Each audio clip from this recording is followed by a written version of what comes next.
Okay, let's gently twist that throttle then and get underway with the Fans Pulse Lap 1 this evening, or this week I should say. Several episodes back we talked about, we had a bit of a focus on what makes a good team manager in Speedway. And this week we're going to turn attention to team captaincy in Speedway and what does that role involve, what qualities might make a rider a standout skipper. So I know we've got one active standout skipper on on right now. Nigel, Simon, Stuart, you've all been or worked with many team captains in your time. Simon Lambert, I'm going to come to you first, Simon, because you are the resident team captain, as far as I know anyway, still, of Scunthorpe in the championship. And what qualities, Simon, do you like to bring to that role, and what qualities do you think that gets a good reaction or gives benefit to your teammates? I don't really think it's qualities. I mean, at the end of the day, I'm as equal as the other 6 in the team, but I just think some people perhaps got that bit more desire to win and for the team to win, and perhaps wear the heart on the sleeve that little bit more, which I certainly do. And the fans and everything, some people are born leaders and some people are just not. Some people are vocal and some people are not. Dan Thompson's pretty calm and placid, whereas I'm happy to say it as it is. And yeah, sometimes you need a roasting and sometimes you need praise, and you get that. We always have a bit of a thing at Scunny. We always try to have a couple of members on the track for when the boys come in after a race. For Heat 1, your number 1 and 2 are out, your 6 and 7 are in Heat 2, so there's no reason why your 3, 4 and 5 shouldn't be on that track, patting them on the back. So it makes a good team spirit and makes everything a bit tighter, and when you're tight as a unit, you've got each other's back that bit more. And I think it's just, it doesn't make you any bigger or better than anyone. It's just a little C in it at the side of your name in the programme. That's the only difference, really, it is. But it determines whether you're a good tosser or not, really, with a coin. I'm not going to bite. Nigel, I remember Nigel very, very well indeed. That you were the first captain of Glasgow Tigers who ever lifted a league trophy back in the day. But Nigel, what you've heard what Simon says, or how Simon defined a team captain. Is it something in someone's makeup, Nigel? Can you? Is it possible that given the different personalities that we have, Dan Thompson is quite a quiet lad, for example. Could Dan make a good team captain? No, he wouldn't, would he? Because he's not outspoken. He doesn't say a lot. Maybe Dan needs somebody. He needs a captain, doesn't he? When maybe he's having a bit of a rough night, needs a bit of an arm around him and a little bit of a perk up, other riders need a kick up the backside. You can't do that with everybody. Some need an arm around them. Some need a kick up the backside. I mean, Bosey was a fine one at Glasgow. You could win a race by length at straight and it still wasn't good enough. Oh, you should have done this, you should have done that. He was never happy. Want Bosey, great captain Bosey, very, very good. And it was a pleasure to ride for him and be with him. I think Simon's hit it all on the head, really. All it is a C at side of your name. Because if Simon wasn't the captain at Scunthorpe, I would say he will still do exactly the same whether he was captain at Scunthorpe. He said, if you're outgoing, you're always going to say it as it is. And I think that's the best way, in all fairness. You've got to be honest. It's no good somebody coming in and giving you a load of rubbish. Oh, my bike's this, my bike's that. This ain't right, that ain't right. No, it ain't, mate. It's you that ain't right. Come on, get going. Let's get it right. And I'm sure, as I say, Simon will agree. He'd do the same whether he was captain or not. It's a C at side of your name. Tossing a coin, really.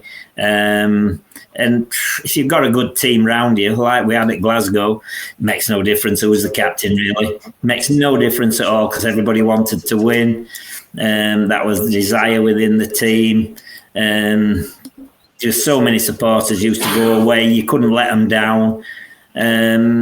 So everybody just wanted to win. So it didn't matter who was captain, really, I don't think. So you're shattering all my illusions, Nigel, because all these years I've thought that you were the one that harnessed that team and optimised them, brought out the best in them, and Here you are shattering all that.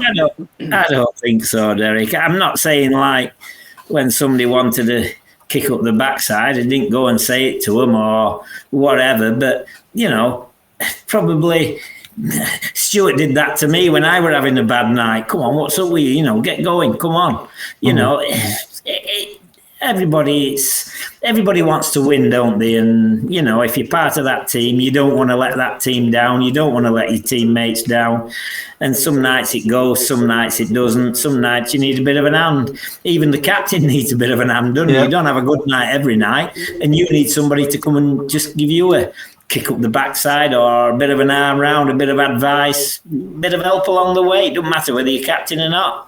Very true, Stuart. I don't know. I don't know what your opinions are of what I'm about to say, but over the years, and I'm thinking about Glasgow, but the same has happened at other clubs as well. Sometimes an exceptionally young rider is appointed team captain. I can remember Derek Richardson being captain of Glasgow when he was 19 years of age. Will Beveridge was captain at 20 years of age, and I often thought that was a bit strange. To me, the captain should always be one of the more experienced campaigners who's been around the sport and a bit more of a sort of father figure to some of the younger lads. What's your views on that, Stuart? I mean, the guy's hit the nail on the head. I mean, Simon, for example, just straight in there, he'd be giving them the boot up the arse that they needed. And Nigel on the other side of that when we rode with Glasgow, it's like Nigel says, we had such a strong bond in the team that everybody was a captain. It made no difference whether there was a C next to their name. It was the fact that we had such a helping hand. Everybody was willing to help, and like Nigel says, you don't want to let anybody down. And some of the captains that I've had over the past, I mean, one that stood out for me was Les Collins, at Edinburgh. Les Collins was obviously a massive rider back in the 70s and 80s. Nigel rode with him, and having him in the pits when I started as a 16-year-old was just phenomenal. I used to look at him and he was mesmerising. There was nothing they wouldn't do for you. But again, I think that you've got the two sides of it, haven't you? You've got the one that will give them the cuddle and the one that Simon says will kick them up the arse. And I think you need, a strong bond in a team. It doesn't make a difference who's captain. Like Simon says, whoever's good at the tossing, which I prefer. I think Nigel was at the time, actually. He was quite good at that. But, overall, I think like Nigel says, the bond that you've got in the team, it makes no difference. Captains were the leading light back in the day, the ones that were at the front and leading you out on the track and doing the toying toss and or the coin toss. And one thing that I will say over the years, that the captains were always the first ones to come out with a bike for you. Always the first ones. Nigel at Glasgow forever, give him his bike. Wouldn't give it to Walsh, but he gave it to me. But you know what I mean? That was it. They were straight out with the bikes. The captains were always the first ones out there. And every club needs one. Whether it's a Simon Lambert, whether it's a Nigel Crabtree. If you could mix the two of them together, fantastic.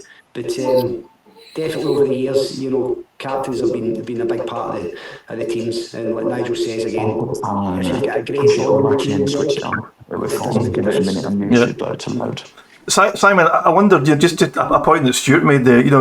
Is it possible that being a captain can, on some occasions at least, be a distraction to you?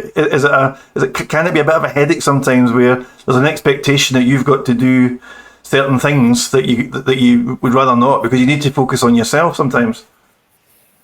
Depends which club you ride for, I guess, a little bit. But yeah, I mean, listen, I'm always fortunate really at Scunny, because when you're having a bad night yourself, like you just said, it's not selfish, but you're trying to sort your own stuff out, sort your own head out, as well as trying to sort the others out. But that's where I was quite lucky last year. I had Kyle Howe sort of step up for me if things weren't going my way, or I was spitting my dummy out or something. You know what I'm saying? Whereas this year I've got Stevie Worrell, to be fair.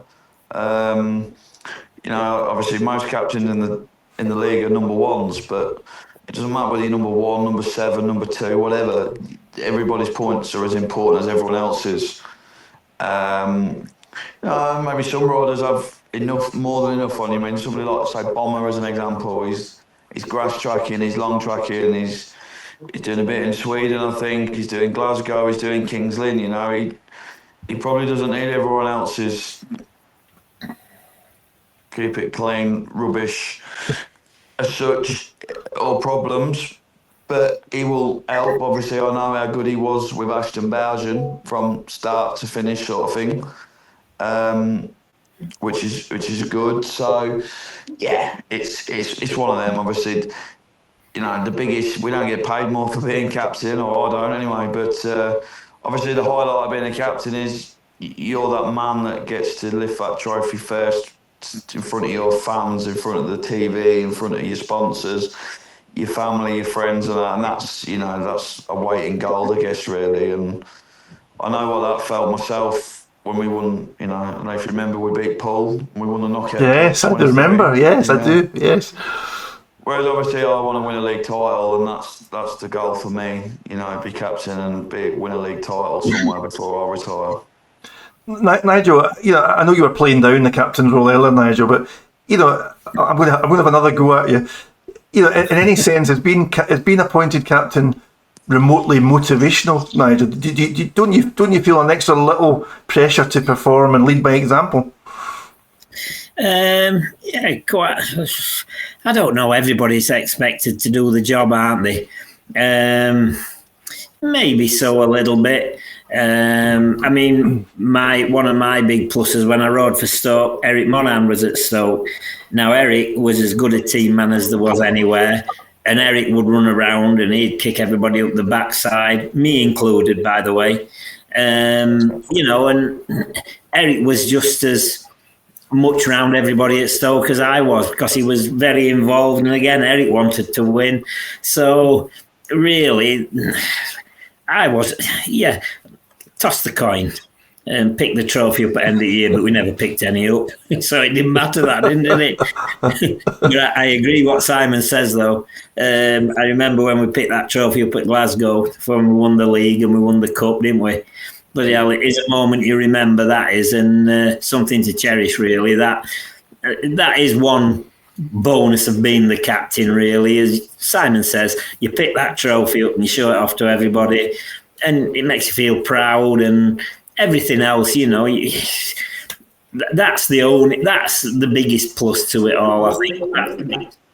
The perk of the job. Nigel, I'm going to ask you first, and I'll ask the other guys the same question. The best team captain that you ever rode for or rode with? Tom Owen was very good. Tom was always busy for himself, though, because he were always working and riding. So Tom was busy. I'd maybe have to go along with Bosey at Glasgow.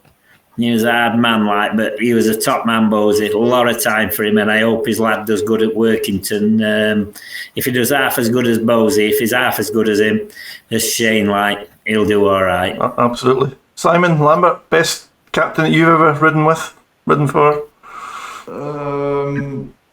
Well, I'd say there's probably two. Topinka at King's Lynn, and I was part of Sheffield. I think Parker was team captain. 2011, I think he was captain, and he was, yeah, the pair of them, you know, they were brilliant. Just, you know, Topinka was always the sort of role model for me growing up. You know, I spent many hours in Thomas's workshop with him learning stuff, because everything I know is sort of self-taught, and he was the role model off the track as well, with the sponsors, the presentation of himself and clean bikes and kit. And that in itself, you know, I've always tried to pride myself on that. You know, always make sure you've got time to talk to the fans and that. You never know what people might come up with, and it costs us nothing at the end of the day. The guys pay my wages and everyone else's wages, and just because we put a race suit or a uniform on, whatever you want to call it, we're no different, mate. You know, we're not stuck up arseholes, basically. We're all there to do a job, and we're there to entertain you. You pay your money for entertainment, and that's what we're trying to do. So we're not these prima donna footballers on hundreds of millions and thousands. We're really not. So yeah, that was what I was always taught and brought up with. So I'd say, yeah, Parker and Topinka. I like it. Thomas Topinka, Shane Parker, two particularly popular riders. Stuart McDonald, what about yourself in your long distinguished career, Stuart? You mentioned Les Collins earlier, but like Simon there, I had the pleasure of Shane Parker at Middlesbrough, and Parks was just unbelievable in the pits. Maybe not quite as he was probably more of a professional on the JD off the track. But again, Nigel, working with Nigel at Glasgow was just a pleasure for me. It was. So I would go between Nigel and Les, to be fair. Parks has just been shaded out a little bit, but between Nigel and Les, the two old boys, all their experience. With all the experience, two old boys. So there you are, 360 Speed says a bit of a focus, a bit of a deep dive on all things team captaincy. Did anything surprise you that the lads said? Anything that they didn't mention that you thought that they should have? Any examples that you've seen firsthand of team captains of your local clubs? Please drop us a line and share that with us. And incidentally, thanks very much for all of the interactions. The level of interaction on social media and on YouTube has lifted considerably in the last few weeks. Please keep that going. It's super enjoyable to receive your feedback, to receive your comments, to receive your messages. Keep doing that. Please help us grow 360 Speedway. Tag in some of your Speedway friends and family to any of our social media posts, and keep sharing the love and sharing the 360 Speedway message. Right, as ever, let's pick up some of your comments, some of your messages submitted this week. Let's kick off with Duncan R from Rotherham. Hi, Duncan. Personally think that the biggest negative was going to 15 heats and doing away with second halves. Stopped a great opportunity for juniors to get experience.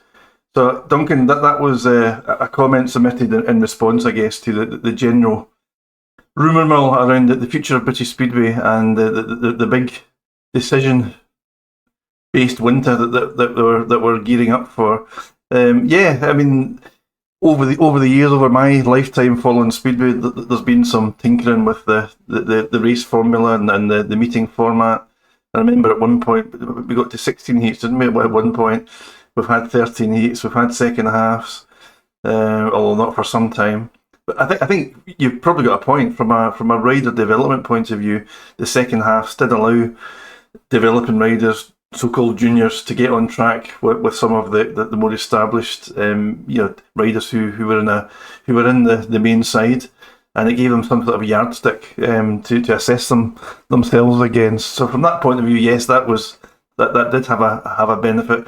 I'm not so sure these days. I'm not so sure unless it's incentivised in some way that riders, certainly heat leaders, I'm not so sure they'd be so interested in a second half as was, unless it was some sort of roll-up event that perhaps led to qualification into something. But an interesting thought.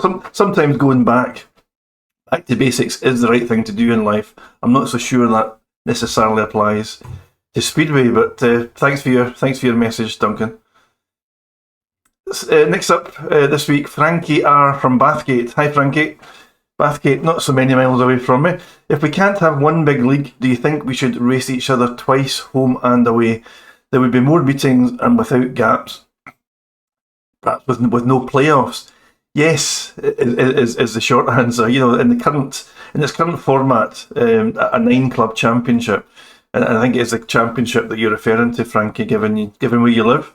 I think there's a distinct lack of fixtures, lots of gaps, as you've mentioned, Frankie, in between times, and during the summer months when kids are on holiday and different things like that, there tends to be more and more gaps, and that's not taking account of any weather interruptions as well. And that certainly never used to be like that, Speedway. It was always every week or every second week you could set your watch by a home fixture.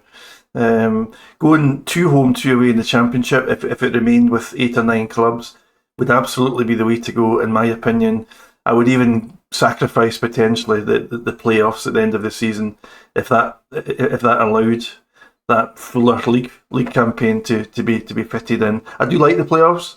If that could be retained in some shape or form, I would still like that. The reason I say that is, and I know what happens in other sports, but if one team were to go on an amazing run, the league title could effectively be won and settled by July time, and where's the fun in that, Frankie? But all to look forward to during the winter. Millie H from Birmingham. Hi Millie, thanks for taking time to contact 360. Only wanted to say how much I enjoy all the 360 content. Thank you Millie.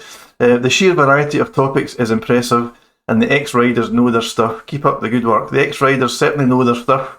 360 Speedway hasn't been put together by total accident, Billy. There has been a little bit of thought and planning around it, and the guys who you've seen over the previous 10 or 11 weeks, absolutely know their stuff. We're going to try and keep it fresh. But there are one or two other fresh faces who will make an appearance before too much longer. And as you'll have seen in part 1 of this week's episode, we're trying to introduce a couple of new features along the way and just keep the content fresh. But thanks, Millie, for keeping across all that we do, and we appreciate that you appreciate us. Thank you. Tiny Tim from hello, Tiny Tim. Talk of one big league has led me to think which level I'd prefer. As a regular at Sheffield and Scunthorpe, there isn't a lot in it, so financial logic would mean championship wins, in Tiny Tim's opinion. So you're probably beautifully placed geographically, Tiny Tim. You can pop to Sheffield and take in some Premiership action. You can pop over to East Lincolnshire and see the Scorps in action as well. But interesting that you are leaning towards something more akin to the Championship in terms of structure and I guess the standard. And by the way, there's nothing wrong with the standard of the Championship. So many of those riders double up in the Premiership. Anyway, yes, I imagine the financials are going to play a big part in quite what British Speedway decides to do. But thank you, Tiny Tim. Next up, Graham C. from Cheltenham writes, don't know what's happened down Oxford Way this season. The spires have collapsed and the cheetahs have gone rather lame. I see what you did there, Graham. Early days, perhaps. Bring back Scotty. Well, at some point, Scotty's going to come back into action again. I would imagine, be it the spires or be it the cheetahs, that there may very well be a team place for Scotty back at Cowley. But yes, you're right. You look at the Premiership League table and the spires are way off the pace. They just haven't turned up, largely speaking, this year, if that's not been too unkind. In the Championship, the cheetahs have lost two home meetings, perhaps even 3, I'm not sure. They did win, of course, away at Scunthorpe, much to Mr. Lambert's delight, I'm sure, just last week. So the cheetahs are still fighting, and of course the Chargers are doing rather well as well. But interesting observation. Keep supporting the Spires, Cheetahs and Chargers, Graham C. Thanks for getting in touch.